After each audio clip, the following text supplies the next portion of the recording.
तुम्ही एआय कितीही वापरा, म्हणजे कितीही त्याचं तुम्ही मदत घ्या, त्यातनं स्टोरी टेलिंग करा, काही करा, पण जोपर्यंत तुमच्या कथेमध्ये किंवा एक्सप्रेशनमध्ये अस्सलपणा नाहीये ना, तोपर्यंत ते नाही चालू शकणार. एका पॉईंट कंटाळा येणार आपल्याला. आपण किती बघणार ते? मला असं वाटतं की मला लोकांना धाडस दाखवून एंटरटेन करायचं. प्रेक्षकांना इंटेंटचा वास सगळ्यात पहिले येतो. त्यांना सगळ्यात पहिले कळतं की इंटेन्शन काय. या देशातले जे टॉपमोस्ट मेकर्स आहेत ना, त्यांना तुमच्यातली जेन्युनिटी एका मीटिंगमध्ये कळते. त्यांना हे कळतं की हा माणूस जेन्युइन आहे का नाहीये, आणि त्याच्यावरच ते काम देतात. तुम्ही जेवढ्या मोठ्या किंवा चांगल्या माणसांकडनं रिजेक्ट व्हाल, ते तुमच्या प्रगतीचं सगळ्यात मोठं चिन्ह आहे. सगळीकडेच आर्टिस्ट म्हणून जातो ना, मग आपल्याला वाटतं की देवळात पण आपल्याला आधी एंट्री पाहिजे, इथे पण आपल्याला आधी व्हीआयपी प्रवेश पाहिजे, इकडे आपण आर्टिस्ट आहोत म्हणून आपल्याला हे माफ केलं पाहिजे. तर मला असं वाटतं का मराठीची जी पॉवर आहे ना, त्या पॉवरचा अंदाज आता बाकीच्यांना हळूहळू यायला लागला.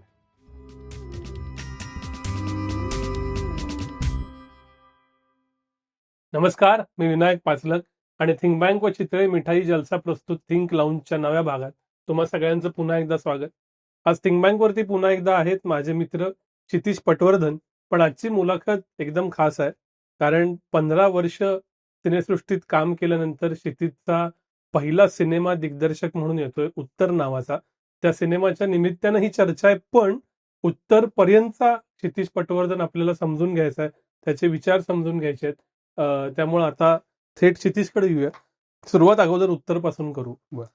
15 वर्ष झाली सिनेमात काम करतोय, नाटकात काम करतोय, कवी, गीतकार, हिंदी, वेब सिरीज सगळं झालं. पण दिग्दर्शक म्हणून काम करताना काय वेगळं वाटलं? दिग्दर्शक म्हणून काम करताना सगळ्यात भारी किंवा सगळ्यात वेगळं हे वाटलं की स्वतःच्या चुकांसाठी दुसऱ्याला जबाबदार धरता येणार नाही हे लक्षात आलं. म्हणजे मी लिहिल्यानंतर असं व्हायचं ना की आपण काहीतरी लिहिलंय आणि दिग्दर्शक ते शूट करायचं, आणि मग आपण सहज बसून नाही म्हणायचो अरे हा शॉट यांनी असा घ्यायला पाहिजे होता, हे जरा नीट करायला पाहिजे होतं, हे जरा चुकलंय. तर मी सगळ्यात आधी काय केलं, जेव्हा मी सिनेमा डिरेक्ट केला पूर्ण, तर मी माझ्या सगळ्या दिग्दर्शक मित्रांना फोन केले आणि मी त्यांना म्हटलं मला एक कन्फेशन तुम्हाला द्यायचंय की तुमच्याबद्दलचा आदर माझा खूप वाढलेला आहे. तर ते एवढे जोरजोरात हसले. म्हटलं आता मला काही तुम्हाला, म्हणजे आता मला स्वतःला काही ब्लेमच करता येणार नाही, आता मलाच सगळ्याची जबाबदारी घ्यायला लागते. आणि दिवसाला रोज नवीन चॅलेंज येणं आणि ते चॅलेंज आपण सोडवणं, याच्यात एक अतिशय मोठा आनंद आहे, जो मला दिग्दर्शन करताना लक्षात आला. आणि त्याची मला फार मजा यायला लागली. आणि मग माझे अनेक दिग्दर्शक मित्र जे आहेत किंवा सिनियर्स आहेत, त्यांनी मला खूप चांगला सपोर्ट केला की शूटिंगला जायच्या आधी पण ते म्हणाले की तुला काही लागलं कुठल्याही पद्धतीचं तरी आम्हाला सांग. तर अशा पद्धतीने जगातल्या सगळ्या दिग्दर्शकांबद्दल आदर वाढवणारी प्रोसेस, असं म्हणून मी त्या दिग्दर्शकाच्या पहिल्या वेळेला एक्सपिरियन्सकडे बघतोय. आणि नाटकाचं दिग्दर्शन केलं होतं, पण सिनेमाचं दिग्दर्शन करणं काय असतं हे हे खूपच वेगळंच गणित आहे, वेगळं रसायन आहे. आणि ह्या प्रवासामध्ये माझा अतिशय जवळचा मित्र आहे मयूर हरदास, जो कायम असा बॅकस्टेजला असतो किंवा मागे असतो, कारण तो अतिशय मोठा एडिटर आहे, स्वतः डीओपी आहे आणि मराठीतल्या गेल्या 5 वर्षातल्या तब्बल 25 एक फिल्म्स त्यांनी एडिट केल्यात. तर आणि तो माझा नाटकापासूनचा मित्र आहे. तर त्यांनी मला खूप टेक्निकली खूप सांभाळून घेतलं पूर्ण सिनेमा बनवण्याच्या प्रोसेसमध्ये. तर त्याची खूप मोठी मला मदत झाली, कारण हे स्वप्न त्यांनी आणि मी एका अर्थाने एकत्र पाहिलं होतं की पडद्यावर आणण्यासाठी जे जे करायला लागेल. तर तो सगळा प्रवास त्याच्याबरोबर करताना खूप मजा येते. अजूनही आता पोस्ट प्रोडक्शनची पण मजा येते, कारण तेही सगळं नवीनच आहे माझ्यासाठी. रोजचा दिवस हा शिकणं आहे. तर शिकतोय अजून. आता काही प्रश्न आहेत त्याची उत्तर आता 12 डिसेंबर पर्यंत मिळतील. सिनेमा ही टेक्निक किती आहे आणि आर्ट किती आहे? कारण तू टेक्निकचा उल्लेख केला. नाही, सिनेमा ही आर्ट, डेफिनेटली आर्ट सगळ्यात आधी येतं, पण टेक्निकही त्यातला आता खूप मोठा मुद्दा आहे. जसं आता आर्टिफिशियल इंटेलिजन्स हा एक मुद्दा त्याच्यामध्ये यायला लागलेला आहे, किंवा सिनेमा बनवल्यानंतर असं म्हणतात की सिनेमा 3 वेळा लिहिला जातो. एकदा सिनेमा रायटिंग टेबलवर लिहिला जातो, एकदा शूटिंगला लिहिला जातो आणि एकदा एडिटिंग टेबलवर लिहिला जातो. तर जेव्हा सिनेमा बनून तयार होतो तेव्हा एडिटर काय पद्धतीने तो कापतो, काय पद्धतीने ते रिअरेंज करतो, यांनी सिनेमाचं नरेटिव्ह पूर्ण बदलतं. म्हणजे असं खूप वेळेला म्हणलं जातं की एडिटर जो आहे तो तिसरा लेखक असतो सिनेमाचा. अच्छा. कारण अनेक सिनेमे जे तुम्ही पाहिलेले आहेत आणि तुम्हाला ते आवडलेले, ते सिनेमे शूटमध्ये तेवढे चांगले बनलेले नसतात कदाचित. आणि एडिटर त्याला एक पूर्णपणे नवीन दिशा देऊ शकतो. ते कसं एडिटरचं, चांगल्या संकलकाचं एडिटर असतं, चांगल्या संकलकाचं ते कसं बसतं, आणि ते मला नव्याने ह्या प्रोसेसमध्ये शिकायला मिळालं होतं. म्हणजे त्याची थेअरी खूप पाहिली होती, युट्यूबचे व्हिडिओ अमुक तमुक, पण समोर बसल्यानंतर पहिल्यांदा लक्षात आलं की अच्छा हे पझल इकडनं इकडे लावलं तर या संपूर्ण सीनचा अर्थच बदलतोय. हम्म. तर असा साक्षात्कार तुम्हाला ह्या सगळ्या प्रोसेसमध्ये होतो. त्यामुळे मग लक्षात येतं की टेक्निक सुद्धा तेवढंच इम्पॉर्टंट आहे. हम्म. आणि आता नवीन नवीन टेक्निकचे प्रकार पण येतात. कॅमेराचे नवीन नवीन प्रकार येत आहेत. मी जसं बर. म्हटलं तसं एआयचे नवीन प्रकार येत आहेत. काय काय पद्धतीची मॅग्निफिकेशन्स लोक आता वेगवेगळी वापरून ट्राय करतात. आता व्हर्टिकल ड्रामाच जगभर चाललेले आहेत. हम्म. सो त्या टेक्निक कडे पण थोडासा ओढला जातोय. त्यातल्या पण नवीन नवीन गोष्टी शिकायला मिळतात. सो एक्साइटिंग आहे खूपच. अतिशय एक्साइटिंग. नाटक ज्यावेळी तू लिहितोस किंवा अगदी दिग्दर्शित करतोस त्यावेळी तसं एक रेषी हो. असतं. एक प्रसंग, दुसरा प्रसंग, तिसरा प्रसंग, मध्यंतर अजून 3 प्रसंग. तुझं नाटकही आता भूमिका तू लिहिलेलं गाजतंय. हो. पण सिनेमात मात्र तू शूट कुठल्या तरी दुसऱ्याच दिवशी करतोयस. प्रसंगाचा क्रम वेगळा असू शकतो. ते कसं दिसेल त्याची काही खात्री नसती. हे सगळं इमॅजिन कसं होतं मला? हे हे ऍक्च्युली सांगू का, हे खूप अवघड प्रोसेस आहे. कारण काय होतं की आपण एका रेषेमध्ये सलग सिनेमा बघतो, पण तो सलग रेषेत कधीच शूट होत नाही. बहुतांश वेळेला तर होतच नाही. मराठी तर मला वाटत नाही होत असेल, कारण बजेट आणि बाकीचे कन्स्टंट एवढे असतात की त्या पद्धतीने तो वर्कआउट होऊ शकत नाही. पण अशा वेळेला तुम्हाला एक खूप चांगली टीम लागते, ज्या टीमच्या मध्ये अॅनालिटिक्स आणि क्रिएटिव्ह ही दोन्ही बघणारी लोक असतील. म्हणजे बरं. कधी कधी तुम्हाला फक्त क्रिएटिव्ह लोक असून चालत नाही. तर अशी काही माणसं लागतात जी प्युअरली त्याला एक वेळापत्रक म्हणून बघतील. बरं. की ह्या वेळेला तुम्ही समजा दिवसाचं शूट लावलंय, तर दिवसाच्या शूटला ह्या दिवसाचे शॉट या दिवशी झालेच पाहिजेत. जसं माझं चीफ असिस्टंट डायरेक्टर होता मोहित कुंटे. तो अख्खा सेट रन करणं ही जी गोष्ट असते, की तुम्ही किती क्रिएटिव्ह मांडाल किंवा तुम्हाला किती आता भरता येत असेल उत्साहाचं, की हे पण करू, ते पण करू, पण आपल्याला 12 तास आहे आणि त्याच्यात आता हेच अलाउड आहे. सो हे जे एक बंधन घालणारी व्यक्ती असते सेटवर, चीफ असिस्टंट डायरेक्टर युजली तो असतो. तर ती व्यक्ती ते सगळं ताब्यात घेऊन करत असते. आणि त्या मोमेंट पुरतं, त्या क्षणापुरतं प्रामाणिक, सच्च आणि कायमचं खरं-खुरं काहीतरी तयार करणं, हे एक फार सुंदर लोभस चॅलेंज आहे सिनेमामध्ये. कारण ती मोमेंट तुम्हाला परत मिळणार नाहीये. तो क्षण तुम्हाला परत मिळणार नाही. आणि तो क्षण एकदा छापला गेला ना, की तो छापला गेला. मग तो तुम्हाला बदलता नाही येणार आहे काही करून. तर त्या क्षणाचं खरेपण शोधण्याचा प्रयत्न सेटवर प्रत्येक जण करत असतो. अच्छा. त्यामुळेच बऱ्याच वेळेला असं तू बघितलं असेल, की लोकं जेव्हा शूटिंग संपतं तेव्हा सेट सोडताना लोक खूप रडतात. कारण तोपर्यंत त्यांचं घर झालेलं असतं. आणि तिथे त्यांनी ना लिटरली अगदी खऱ्या-खुऱ्या मोमेंट जगलेले असतात. खऱ्या-खुऱ्या गोष्टी तयार केलेल्या असतात. कॉम्बिनेशन्स लोकांची बनलेली असतात. तर अशी सगळं तो एक समूह, एक घर, एक कुटुंब अशा पद्धतीची एनर्जी तयार होते. त्यातनं एक खरा-खुरा अनुभव द्यायचा प्रयत्न होतो आणि मग सगळे आपापल्या वाटेला किंवा आपापल्या कामाला लागतात. तर ती मला त्यातली फार फॅसिनेटिंग गोष्ट वाटते, की रोज उठून तुम्हाला एक अशी गोष्ट तयार करायची जी स्क्रॅच पासून खरी वाटली पाहिजे. खरं. जे तुम्हाला माहिती की कदाचित या भिंती खोट्या असतील, हे इथे काहीतरी माणूस आहे त्याच्याऐवजी दुसरं काहीतरी येणार आहे. पण ते समोरच्याला बघताना त्या मोमेंटला अगदी खरं वाटलं पाहिजे. आणि मला असं वाटतं की मी स्वतःला नशीबवान समजतो की मराठी भाषेमध्ये किंवा मराठी भाषा मला शिकता आली आणि ह्यातले कलाकार मला मिळाले पहिल्या सिनेमाला. कारण आपल्याकडे जे कलाकार आहेत, अभिनेते किंवा अभिनेत्री, ते ट्रिमेंडसली टॅलेंटेड आहेत. म्हणजे ते कॅमेरा रोल झाल्यानंतर जे डोळ्यात आणू शकतात, ते मला वाटत नाही बाकीची लोकं म्हणजे त्या लेव्हलपर्यंत मी खूप लोकांना काम करताना पाहिलंय. पण मराठी कलाकारांबद्दल मला कायम हा आदर, हे कुतूहल वाटतं, की ते काय पद्धतीने डिलिव्हर करतात. तर तोही एक एक्सपिरियन्स, तोही एक सोहळा असतो. चांगल्या अभिनेत्याला अभिनय करताना पाहणं, हा एक सोहळा असतो आणि तुम्ही विसरून जाता, की तो अभिनेता आहे. तर असे सोहळे मला या सिनेमात वारंवार अनुभवायला मिळालेत आणि मला खात्री आहे, की ते लोकांनाही अनुभवायला मिळतील. प्रत्येक कलाकाराचं एक स्वप्न असतं की आपली लिगसी सोडायची आणि तो त्याच्या कलाकृतीतनं अमर होतो. आपण दिग्दर्शित केलेला सिनेमा ही जी फ्रेम शूट करतोय ही फॉरएव्हर म्हणजे जगाच्या अंतापर्यंत राहणार आहे. हो. हे फिलिंग कसं असतं? दडपण येतं, कुतूहल वाटतं, काय असतं? ह्या फिलिंगमध्ये एक मजा ही असते, की ते चांगलं तर करायचं एवढी जबाबदारी असते, की पहिलं बाबा जे आपल्या नावाने छापलं जाणार आहे, ते किमान चांगलं असावं, हा एक मुद्दा. पण तू प्रश्न खूप इंटरेस्टिंग विचारलायस. याचं एक थोडंसं मूळ आधी येतं, की बऱ्याच वेळेला तुम्ही अशी कामं करता, जी कामं तुम्हाला कम्प्लिटली ओन नाही करता येत. म्हणजे त्या कामांमध्ये तुम्ही स्वतःचा पूर्णपणे मालकी हक्क सांगू शकत नाही. कारण त्याचे सगळे क्रिएटिव्ह चॉईसेस हे तुमच्या हातात नसतात. तर अशा वेळेला तुमची इच्छा काय असते, की असं एक काम करावं, ज्याची सगळी क्रिएटिव्ह चॉईसेस हे आपण घेतले पाहिजेत. आणि ते मला उत्तरच्या निमित्तानं घेता आले. आणि मग ती एक ओनरशिप जेव्हा तयार होते ना, तेव्हा माणसामध्ये कॉन्फिडन्स येतो, की ओके, ह्याचं जे काही चांगलं वाईट आहे ना, ती माझी जबाबदारी. तर सगळ्यात आधी ते लेगसीपेक्षा सुद्धा जबाबदारी घेणे. आणि मी पहिला प्रश्न जो तू विचारलास तेच आहे, की दिग्दर्शक का मोठा असतो सिनेमाचा? कारण तो ती सगळी जबाबदारी पहिल्या दिवसापासून घेतो. म्हणजे तो जेव्हा कोणाला माहीत नसतं तेव्हा तो स्क्रिप्टवर काम करत असतो, आणि जेव्हा सगळे निघून जातात तेव्हाही तो पोस्टमध्ये शेवटच्या शॉटवर की ह्याचं व्हीएफएक्स काहीतरी नीट करता येईल इथपर्यंत त्याचा तो एकटेपणाचा जर्नी.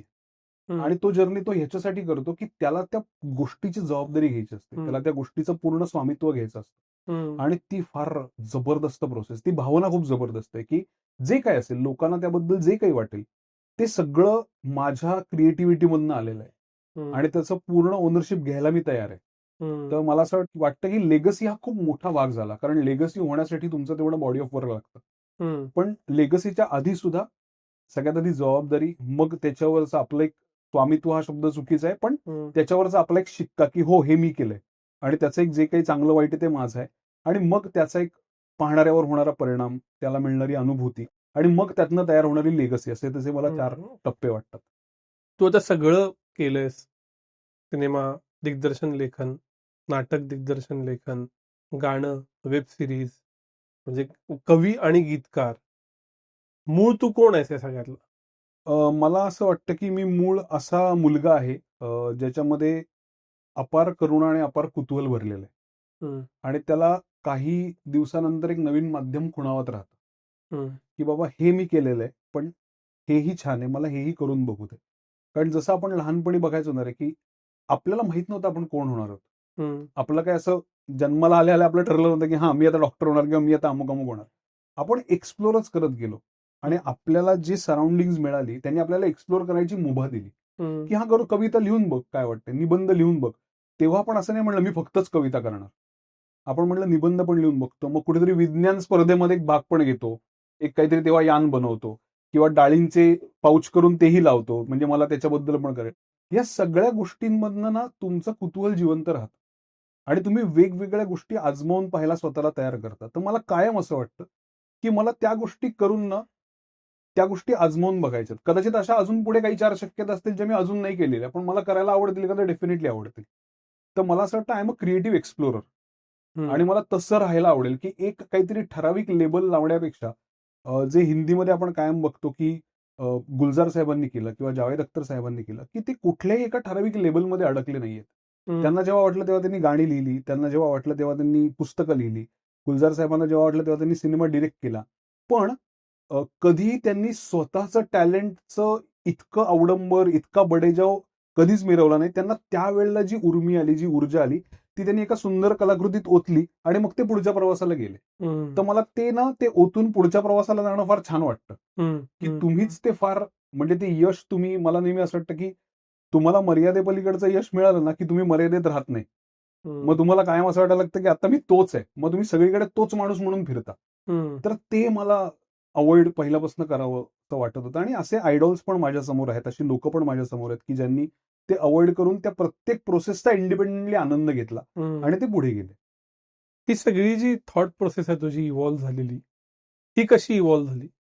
ही अगदी खरं सांगायचं तर इनकॉम्पिटन्स हा एक त्यातला महत्वाचा भाग आहे. म्हणजे मी मागे पण एका ठिकाणी बोललोय की आपल्याला काय काय करता येत नाहीये किंवा आपल्याला कसं कसं करता येते किंवा इथे आपल्याला यातली काय गोष्ट जमत नाहीये किंवा काय अडतंय, हे सतत तपासल्यामुळे ती एक भावना तयार होत गेली. कुठल्याही क्षणी असं नाही आलं की हे आपल्याला आलं, हे आता झालं कन्फर्म, आपल्याला आता हे येतंय. तर ते सतत न येणं जे आहे ना, त्यांनी अजून शोध किंवा अजून कुतूहल वाढत आयुष्यातलं गेलं.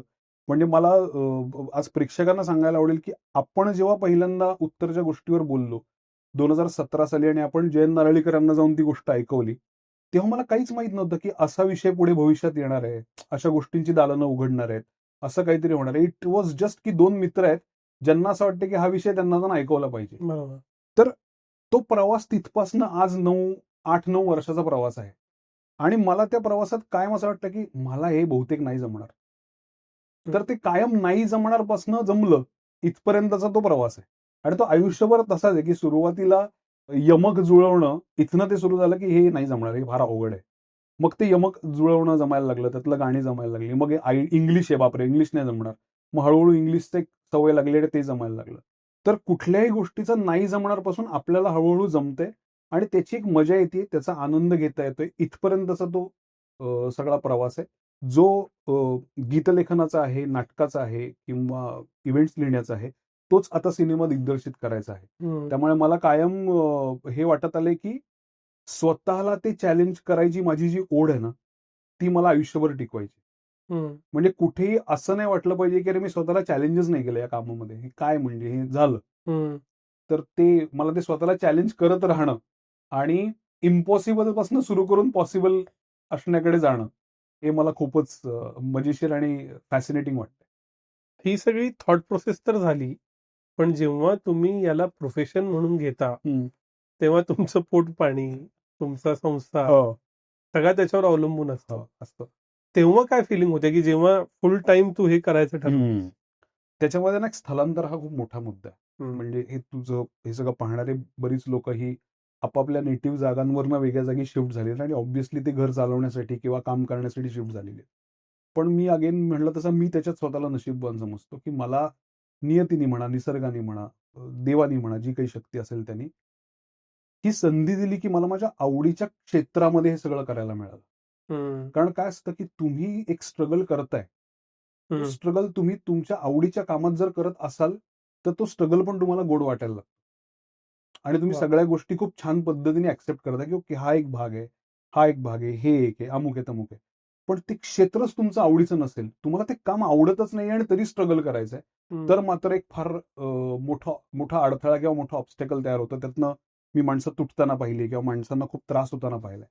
माझ्या बाबतीत मला माहिती होतं, की मला हे करायला आवडतंय.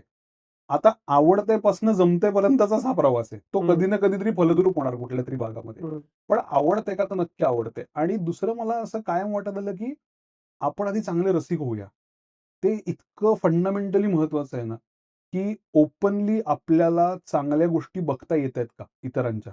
हा प्रश्न मी कायम स्वतःला विचारतो. म्हणजे आत्ताही आपण भेटतोय तेव्हा मी गेल्या आठवड्यात रिलीज झालेला दशावतार असेल, आरपार असेल, साबरबोंड असेल, या सगळ्या कलाकृती पाहून त्यातल्या ज्यांनी ते बनवलंय त्यांच्याशी बोलून, त्यातली कुठली गोष्टींनी मला फॅसिनेट केलं, काय आवडलं, काय नाही आवडलं, ह्याच्याबद्दल अवेअर राहूनच मी हे काम करतोय. हम्म. आणि मला असं वाटतं, की ते इंधन आहे तुमचं.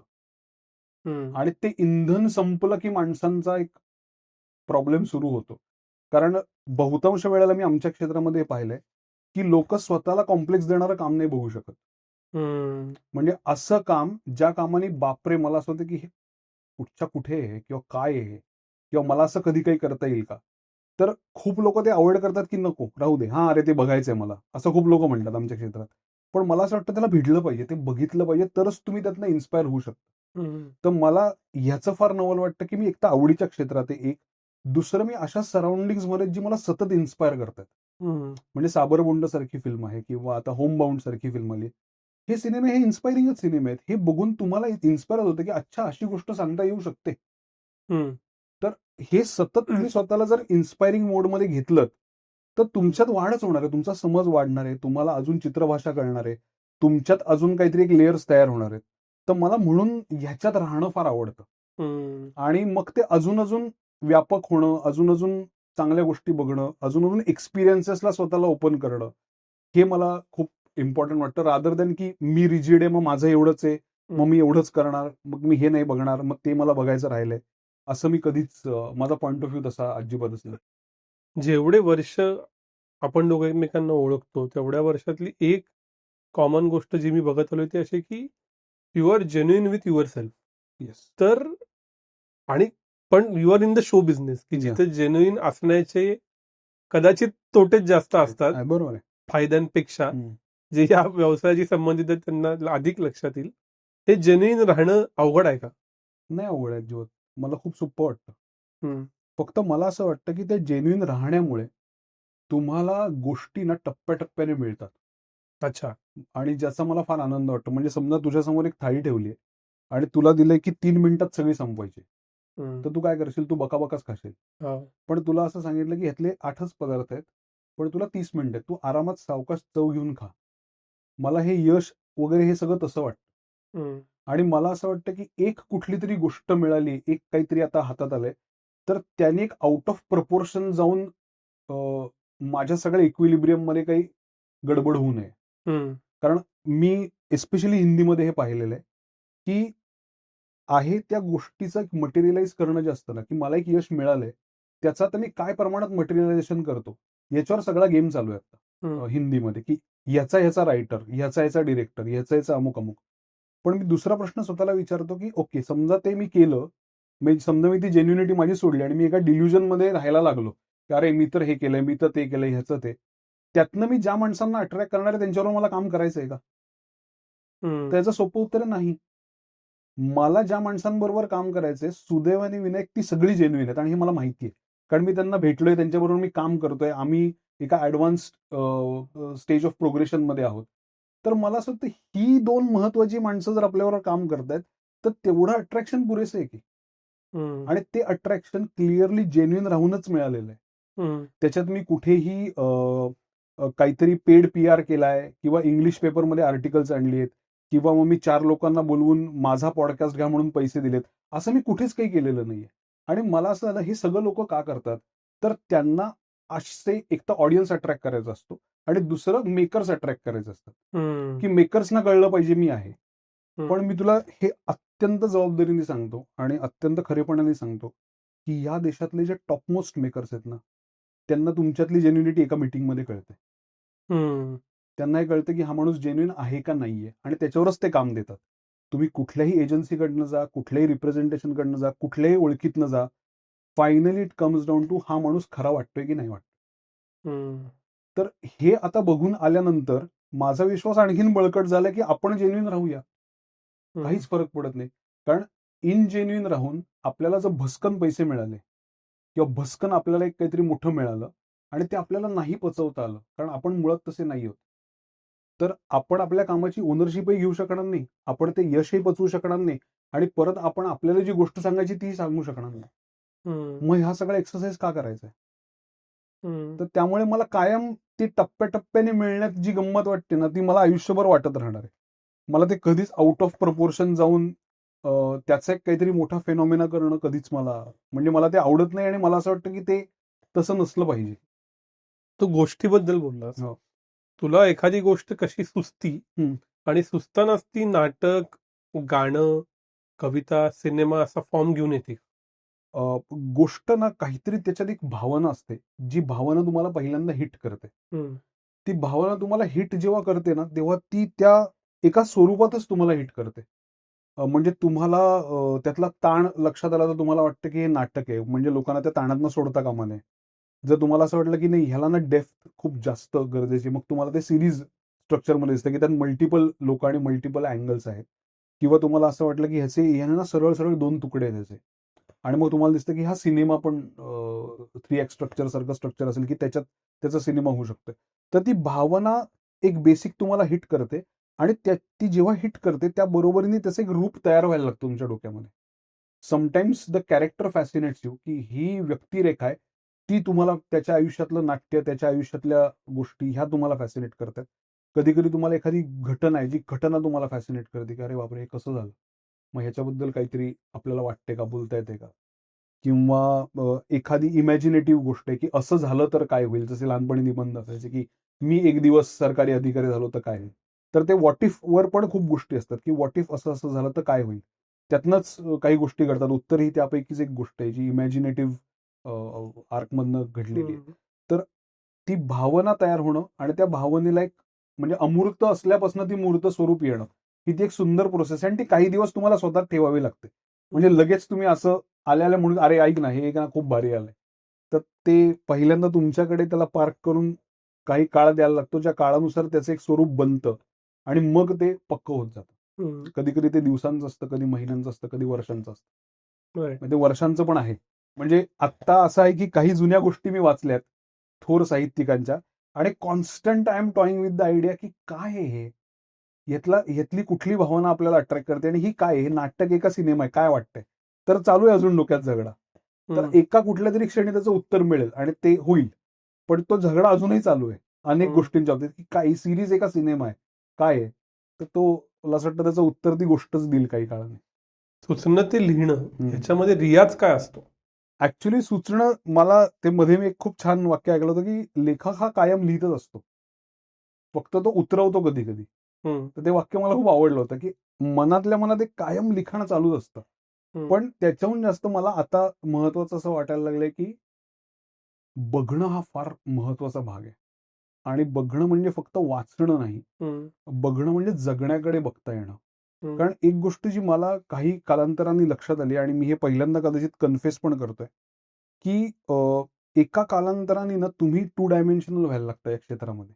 बर. म्हणजे तुमचा सगळा व्याप हा तुम्ही, तुमचं काम, तुमचं होणारं कौतुक, तुमच्या आजूबाजूला चाललेल्या घटना आणि मग त्यातनं तयार होणारी तुमची एक इकोसिस्टीम याच्यावरच तयार होतं.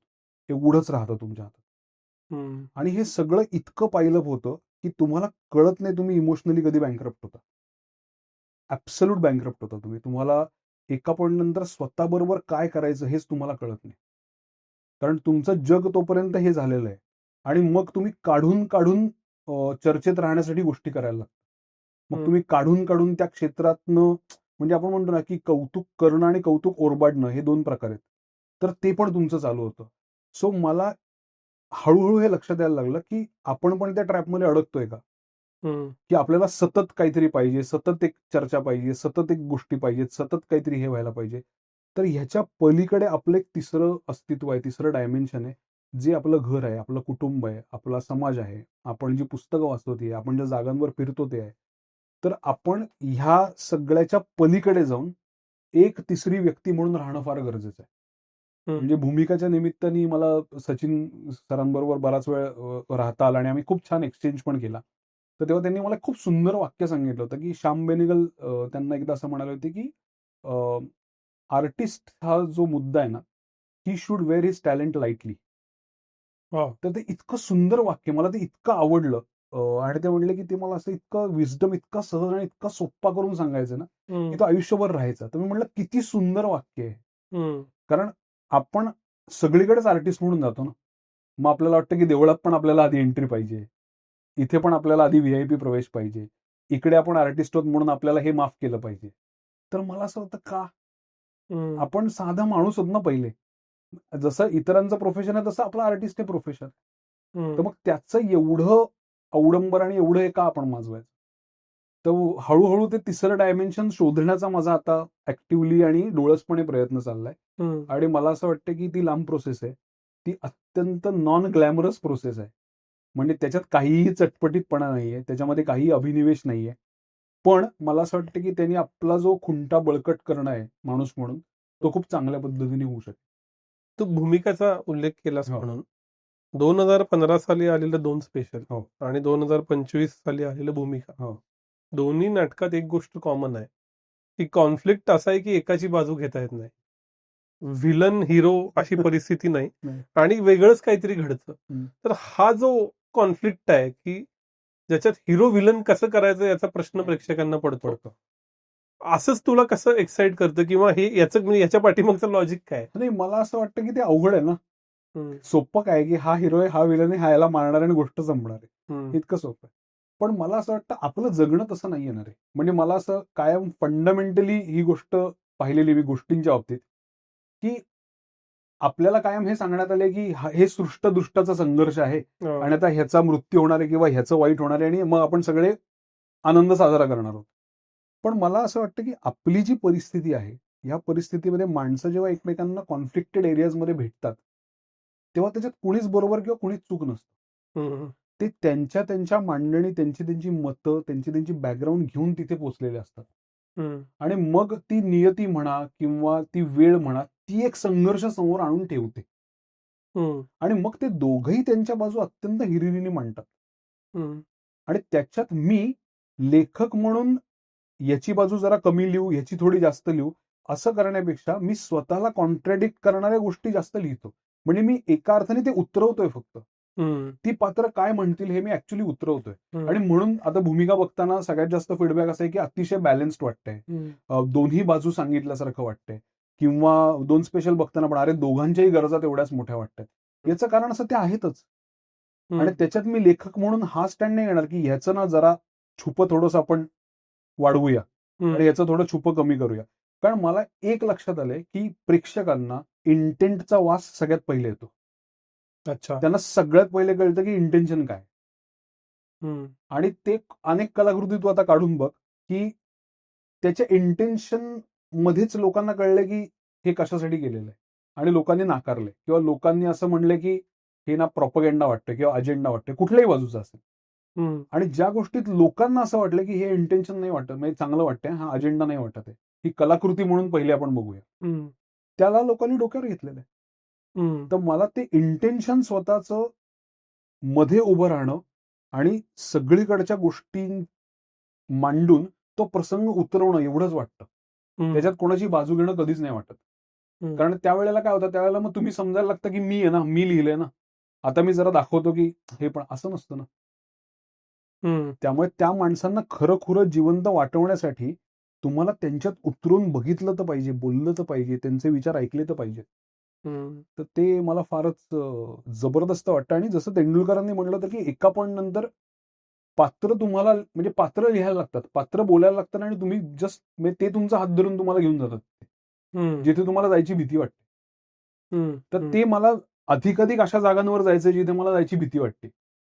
तर डेफिनेटली मला जसं भूमिका आहे 2 स्पेशल आहे किंवा उत्तर पण आहे ते हे सगळे तेच शोधाचे प्रवास आहेत की मला कुठेतरी एक प्रचंड भीती आहे आतमध्ये की हम्म. इथे जाऊन काय होईल आणि मला ती पात्र तिथे घेऊन जात आहेत.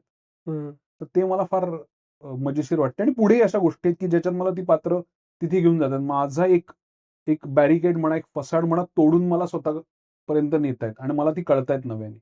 हम्म. आणि मग त्या पात्रांशी ज्या लोकांना रिलेटेबिलिटी होते ती सगळी लोक मग नंतर मेल्स करतात किंवा फोन करतात किंवा मेसेज करतात आणि त्याच्यात ना कौतुकापेक्षा ना सहवेदनेचा भाग असतो.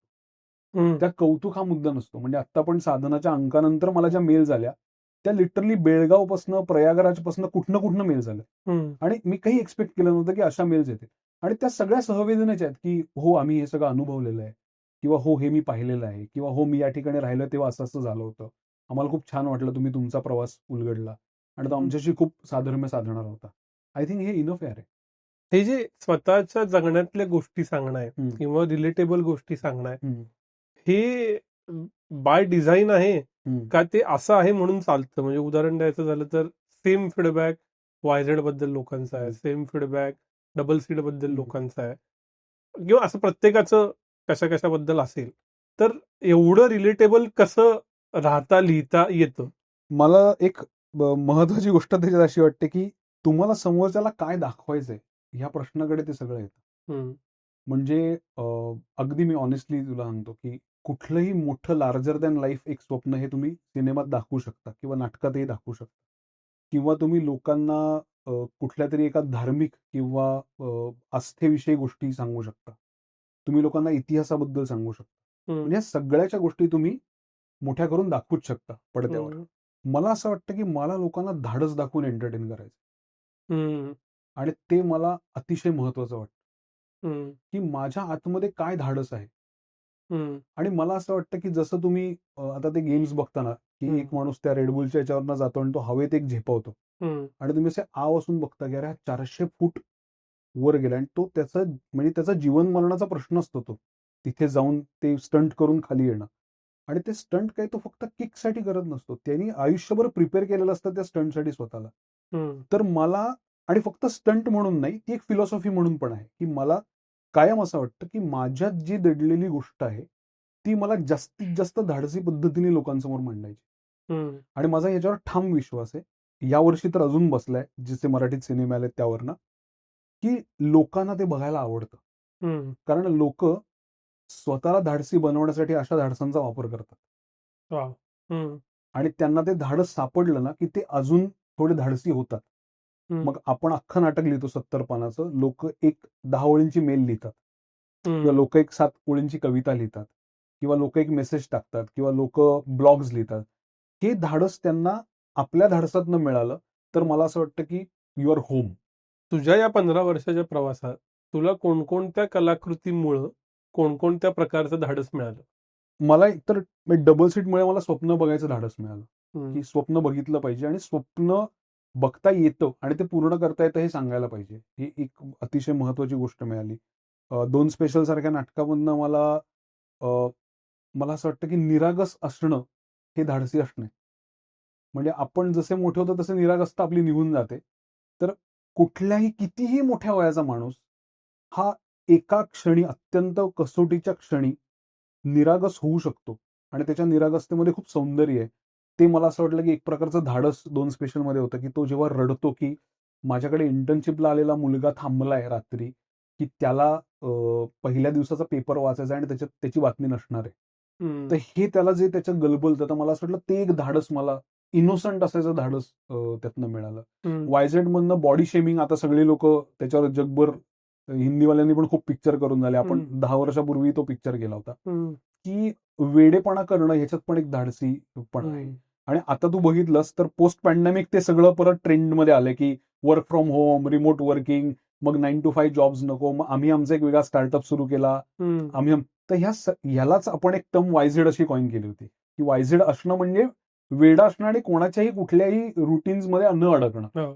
आणि दुसरा त्यात एक महत्वाचा मुद्दा अगेन तोच होता की स्वतःच्या बॉडीबद्दल मला जे कॉम्प्लेक्सेस होते, लहानपणी जे बुलिंग झालं होतं, बॉडी शेमिंग झालं होतं, लोक वाटेल तसं बोलायची आकारावरनं किंवा जाडेपणावरनं, पोटावरनं, तर त्याचे एक प्रचंड प्रमाणात ह्युमिलिएशन मी अनेक वर्ष सहन केलेलं होतं. आताही कधी कधी करतो, पण आता थोडं ते कमी झालंय. तर ते वायझेड मध्ये मला असं वाटलं की लेट्स ऍड्रेस दॅट. आपण बघू ना, आपल्यासारखा मुलगा असेल ज्याला रिक्षात बसलं, रिक्षाला म्हणतो की मध्ये बसा जरा, रिक्षाचा बॅलन्स जातोय, तर आता हे सत्य घटनेवर आहे. तर अशा गोष्टी आपण मांडू ना, काय फरक पडतो. तर असं प्रत्येक टप्प्यावर, प्रत्येक पावलावर एक किंवा फास्टर फेणेसारखी गोष्ट आहे ज्याच्यामध्ये एज्युकेशन मध्ये ज्या पद्धतीची माफियागिरी चालते त्याबद्दल आपल्याला काही ऍड्रेस करता येते. तर असं सगळ्या एक एक टप्प्यावर हे आहे. जसं भूमिकामध्ये मला असं वाटतं कास्ट हा एक अत्यंत महत्वाचा मुद्दा आहे. एवढी मोठी व्यक्ती डॉक्टर बाबासाहेब आंबेडकरांसारखी आपल्यापासून का लांब आहे अजूनपर्यंत, याचा एक धाडसी शोध घेणं आहे. तर असं ते प्रत्येक टप्प्यावर काही ना काहीतरी मिळालेलं आहे त्यातनं. असं एक मोठं धाडस तू केलंयस, तुझ्याकडून झालं ते म्हणजे हिंदीत जाणं. हो. हिंदीत फार कमी मराठी लेखक आहेत, हो. जवळपास नाहीत. आणि सगळेजण ज्यावेळी सिंगम अगेनच्या याच्यावर लेखक म्हणून हो. क्षितिज पटवर्धन बघतात, त्यावेळी ते प्रत्येकालाच भारी वाटतं. हे जे धाडस आहे, या धाडसानं काय शिकवलं? तुम्ही कितीही आवरणं लावा किंवा कितीही वेष्टनं लावा, माणसं सगळीकडे सारखी असतात. हे मला एक अत्यंत महत्वाचं लर्निंग तिथे मिळालं. कारण मी मगाशी तुला जे म्हणलं की जेन्युनिटी हा मुद्दा, तर मला रोहित शेट्टी सर असतील किंवा अजून ज्यांच्याबरोबर मी काम करतो हिंदी, त्या सगळ्या माणसांकडनं मला अतिशय प्रेम मिळालंय आणि अतिशय म्हणजे अतिशय प्रेम आणि आदर मिळालाय. आणि मला असं लक्षात आलं की जर तुमचा काही वेस्टेड इंटरेस्ट नसेल ना आणि तुम्ही मनापासून तिथे काम करणार असाल ना, तर त्या सगळ्या लोकांना तुम्ही हवे असता. कारण काय आहे की तू आज कोल्हापूरवरून आलायस, मी आज पुण्यावरून आलोय. आपण आपल्या मातीतनं काही ना काहीतरी एक गोष्ट घेऊन आलोय जी त्यांना हवी आहे आणि जी त्यांच्याकडे नाहीये, कारण ते मुंबईमध्ये जन्माला आले, त्यांचे एक सराउंडिंग वेगळे आहेत. आपण अशा पद्धतीच्या वातावरणात जगलोय ज्याला आपण तेव्हा टायर 2 टायर 3 सिटी म्हणायचो. तेव्हा त्या मेट्रो झालेल्या नव्हत्या. त्यामुळे आपण आजूबाजूला पाहिलेली पात्र, त्यांचे कॉन्फ्लिक्ट, त्याच्यातली मजा, त्याच्यातले थट्टा, त्याच्यातले स्वभाव, हे आपण ठप्पाठप आपल्या लिखाणामध्ये, एक्सप्रेशन्स मध्ये आणू शकतो. आणि ज्याचं हिंदीमध्ये खूप कुतूहल वाटतं. म्हणजे आता तुझं बघितलंस ट्रेंड, तर हिंदी सिनेमा काय किंवा मराठी सिनेमा काय, हा वैश्विक थीम पण प्रांतीय मांडणी ह्याकडे आता चाललेलं आहे. म्हणजे थीम वैश्विक आहे, पण मांडणी जेवढी लोकल आहे तेवढी मजा आहे, तेवढं खरं वाटतंय. त्यामुळे साबरबोंड आता मी अंधेरीत बघायला गेलेलो, म्हणजे एक्स्ट्रॉर्डिनरी रिस्पॉन्स आणि नॉन महाराष्ट्रीयन लोक खूप होते. आता त्यांना साबरबोंडचा अर्थ कदाचित माहित नसेल, पण ती इमोशन त्यांना इतकी कनेक्ट होत होती की त्यांना एका पॉईंट नंतर सबटायटल्स, भाषा, अमुक तमुक काही फरकच नाही पडला. तर ती वैश्विक विषय आणि ज्याला आपण म्हणतो लोकल किंवा रुटेड मांडणी, हा एक फार मोठा गाभा आहे. आणि तो आपल्याकडे जर असेल, तो आपण अजून वाढवला आपल्याकडचा, तर ही सगळी लोक मोकळ्या मनाने तुमचं स्वागत करतात.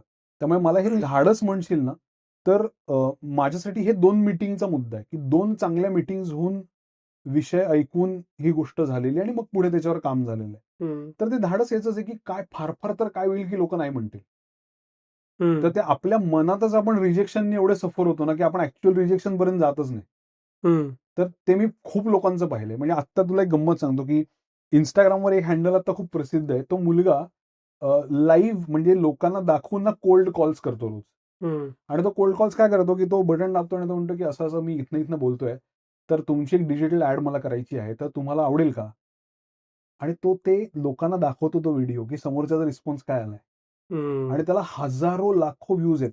So in a way he is building an ecosystem जिथे सांगते की ओके रिजेक्शन आलंय आज 10 पैकी 9 कॉल्समध्ये, पण एक आहे जे म्हणले 3 महिन्यांनी कॉल कर. तर आता माझं काम आहे की 3 महिन्यात मी चांगली ऍड बनवून ठेवतो म्हणजे त्यांना दाखवता येईल. तर आता लोक रिजेक्शनचाही एक म्हणजे वापर करून घ्यायला लागली स्वतःची सिस्टीम बिल्ड करण्यासाठी. आणि मला असं वाटतं तुम्ही जेवढ्या मोठ्या किंवा चांगल्या माणसांकडनं रिजेक्ट व्हाल ते तुमच्या प्रगतीचं सगळ्यात मोठं चिन्ह आहे की तुम्ही अजून चांगल्या माणसांकडनं रिजेक्ट होताय. जर तुम्ही नाही झालात तर असं समजायचं की तुम्ही योग्य प्रगतीपथावर नाही आहात. तर त्यामुळे you should get rejected from better people असं त्यातला अर्थ आहे. रिजेक्शन हा एक भाग झाला, पण क्रिएटरच्या मनातली कलाकृती लोकांपर्यंत पोहोचण्यामध्ये खूप वेळ आणि खूप लोक असतात आणि यातल्या 95% गोष्टी क्रिएटरच्या हातात नसतात. तर हे मी काठागाठानं उत्तरबाबत बघितलं की 8 वर्षाची जर्नी होऊन आज तो इतका मोठा येतोय. पण हे भाग्य प्रत्येक कलाकृतीला मिळतच असं नाही. आपण बनवलंय, आपण छान आपलं बेस दिलंय, पण परिस्थितीमुळे ते लोकांपर्यंत पोहोचत नाहीये. असं घडल्यावर तू कसा रिएक्ट होतो? या सगळ्या क्षेत्रात एक फार महत्वाचा मुद्दा आहे तो म्हणजे टायमिंग, आणि ज्याच्याकडे बहुतांश लोक दुर्लक्ष करतात. म्हणजे ते पदार्थासारखे आहे की तुम्ही ते पूर्ण शिजवायच्या आधीच तुम्ही आचेवरनं काढलं आणि फटकन वाढलं तर ते तुम्हाला माहिती की हे कच्चं आहे किंवा नंतर करपलेलं आहे.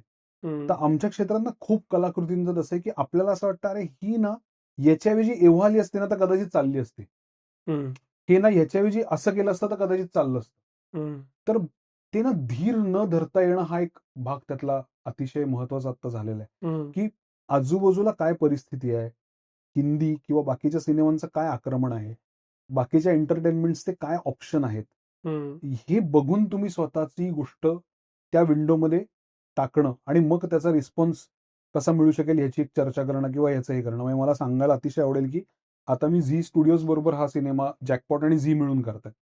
तर झी स्टुडिओचे जे भवेश जानवलेकर सर आहेत तर कायम आमच्या चर्चेमध्ये हेच आहे की आपण आणखीन चांगलं काय करू शकतो, आपण योग्य टायमिंगला फिल्म कशी आणू शकतो, आपण ह्याच्यामध्ये फक्त अरे आम्ही आता एक फिल्म केली ती तुम्ही बघायला यायलाच पाहिजे असं न करता असं काय कनेक्ट देऊ शकतो जो लोकांना वाटेल की अरे हे नक्की मला थिएटरला जाऊन बघायचं. तर त्याच्यामध्ये पिच हा एक खूप मोठा भाग आहे. जगभर त्यावर अनेक लोक काम करतात की तुमच्या फिल्मचं किंवा तुमच्या कामाचं पिच काय, ते पिच तुम्ही का कसं लोकांना सांगताय, त्या पिचनी लोकांच्या मनावर काय कॉल फॉर ऍक्शन होतोय आणि त्यातनं लोक कसं ते बघायला जातात. सो मला असं वाटतं की काम 2 पद्धतीचे नरेटिव्ह आहेत क्रिएटिव्ह कामामध्ये. एक आहे तर तुमच्या स्टोरीचा नरेटिव्ह आहे की तुम्ही गोष्टीतनं काय सांगताय, आणि एक जो आहे तो स्टोरी पोचवायचा नरेटिव्ह आहे. तर त्या दोन्हीवर तुम्ही डोळसपणे काम करणं खूप गरजेचं आहे.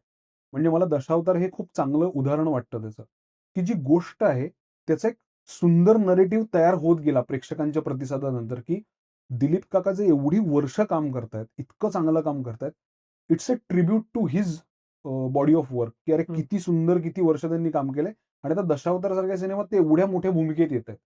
तर प्रेक्षक त्या प्रेमाने इतके भारावले गेले आणि त्यांनी ते प्रेक्षकांचा एक ओघ वाढला त्या सिनेमाला, किंवा त्याच्यामध्ये कोकणाबद्दल जी भूमिका घेतली ती पण लोकांना आवडली. सो त्याचं एक नरेटिव्ह जे सिनेमात होतं का तर होतं, पण सिनेमा फक्त ते नव्हता.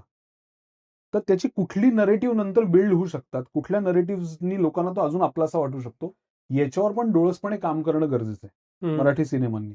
आणि तिसरं असं की डेट्स क्लॅश न होणं, एक विंडो मिळणं, कारण ऑलरेडी आपण इतके म्हणजे हे मला असं वाटतं खूप चांगलं वर्ष आहे मराठीसाठी. म्हणजे असं धाडसी स्टेटमेंट वाटेल पण ते मला धाडस करायला आवडतं म्हणून बोलतोय की मराठी सिनेमाचा मध्ये जो एक काळ चालला होता तो वाईट काळ असा ओसरल्यासारखा वाटलं मला यावर्षी.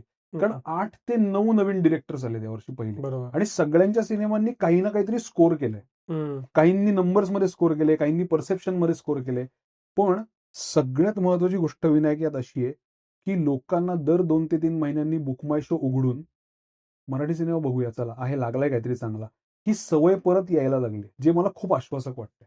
आपण साधारण दर 2 वर्षाच्या गॅपनं कोइन्सिडेंटली थिंक बँकवर बोलत आलो आणि त्याच्यात खूप बदललेलं असतं. हे जे फास्ट बदलतंय, मध्ये वेब सिरीजचा ट्रेंड होता, तर व्हर्टिकल एंटरटेनमेंटचा ट्रेंड आलाय, रील्स एवढे आलेत की अटेन्शन स्पॅन केलाय. 2 वर्षापूर्वी जितकं एआय होतं त्याच्या 1000 पट बापरे आज एआय आहे. हे काय कसे बदल तू टिपतोयस ओव्हरऑल एंटरटेनमेंट इंडस्ट्रीतली? एंटरटेनमेंट इंडस्ट्री खूप रॅपिडली बदलते, खूपच रॅपिडली बदलते. आणि गोष्ट सांगण्यासाठी जे मगाशी तू म्हणलास टेक्निक, त्या टेक्निकमध्ये दिवसाला अनेक गोष्टींची भर पडते. पण जसं असतं ना, की तुम्हाला एकदम अख्खं दुकान उघडून दिलं खेळण्याचं, तर तुम्हालाही कळत नाही ना काय घ्यावं, यातलं कुठलं माझ्या उपयोगाचं आहे. तुम्ही सगळंच चालवून बघता. तर आता एआयचं तसं होतंय, की लोक इमेज क्रॉप करायलाही वापरतायत, ट्रेलर बनवायलाही वापरतायत, मग काहीतरी कविता करायलाही वापरतायत, ट्रान्सलेशनलाही वापरतायत.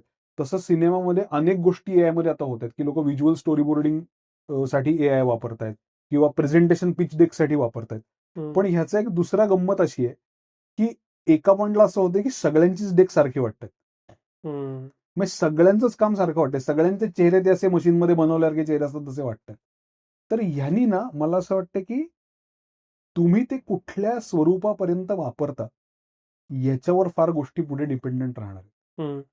आणि तुम्ही एआय कितीही वापरा, म्हणजे कितीही त्याचं तुम्ही मदत घ्या, त्यातनं स्टोरी टेलिंग करा, काही करा, पण जोपर्यंत तुमच्या कथेमध्ये किंवा एक्सप्रेशनमध्ये अस्सलपणा नाहीये ना, तोपर्यंत ते नाही चालू शकणार. कारण त्याचा एका पॉईंट नंतर कंटाळा येणार आपल्याला. आपण किती बघणार ते? म्हणजे अॅनिमेटेड व्हिज्युअल्स किंवा व्हिज्युअली काय प्रॉम्प्टनी तयार केलेली व्हिज्युअल्स ही कितीही भारी असतील, म्हणजे ही किती एक्स्ट्रॉर्डिनरी असतील, पण त्या एक्स्ट्रॉर्डिनरी व्हिज्युअल्सचा तुम्हाला एका पॉईंट नंतर कंटाळा येत जाईल आणि तुम्हाला असेल हे सगळं खूपच सिनेमॅटिक होतंय, तर मला ना साधं काहीतरी दाखवा आता. तर मला असं वाटतं की आपली भूक निरनिराळ्या पद्धतीची आहे. एआय त्याचा एक सपोर्टर म्हणून आपण डेफिनेटली यूज करू शकतो. पण फक्त एआयनीच सगळं आता होईल तर मला तसं म्हणजे it's not going to happen definitely. Marathi कलाक्षेत्र, नाटक, सिनेमा, गाणं, काय दिसतं फ्युचर? मला आता खूप चांगलं दिसतं. मी खूप आशावादी आहे आता. गेल्या वर्षी पण मी होतो, यावर्षी मी आणखीन थोडा आहे. याचं कारण मला मराठीमध्ये एक नवीन फळी तयार होताना दिसते. ती लेखकांची आहे, दिग्दर्शकांची आहे, कवींची आहे. नवनव्या जाणीवा मांडणाऱ्या ठराविक शहरांच्या बाहेरच्या लोकांची आहे. तर मला ते फार फॅसिनेटिंग वाटते. आता तुझं बघितलंस तर मराठीत एक 25-30 नाटकं चाललेली आहेत. ज्यातली नवीन नाटकं आता दसऱ्याच्या निमित्ताने सुरू होतील, नवीन नाटकं पण येणं. तर नवीन व्हॉइसेस असणारी नवीन नाटकं येत आहेत. मराठीमध्ये अतिशय चांगले कवितांचे कार्यक्रम चाललेले आहेत, ज्याला ऑडियन्स उदंड रिस्पॉन्स देत आहे. त्याच्यामध्ये नवीन कवी पण आहेत. वैभवसारखे कवी आहेत जे अनेक वर्ष ते काम करतात, तेही आहेत. आणि इक्वली लोक ते लाईव्ह एंटरटेनमेंट बघतायत. आता परत तुझ्या आधीच्या प्रश्नाकडे, की घरी एआय असताना लोक हे का बघायला येतात? कारण ते तू कितीही प्रॉम्प्ट दिले तरी तुला त्यावेळेला कवितेला जी दाद द्यावीशी वाटते ती तुला एआयला कधीच देता येणार नाही.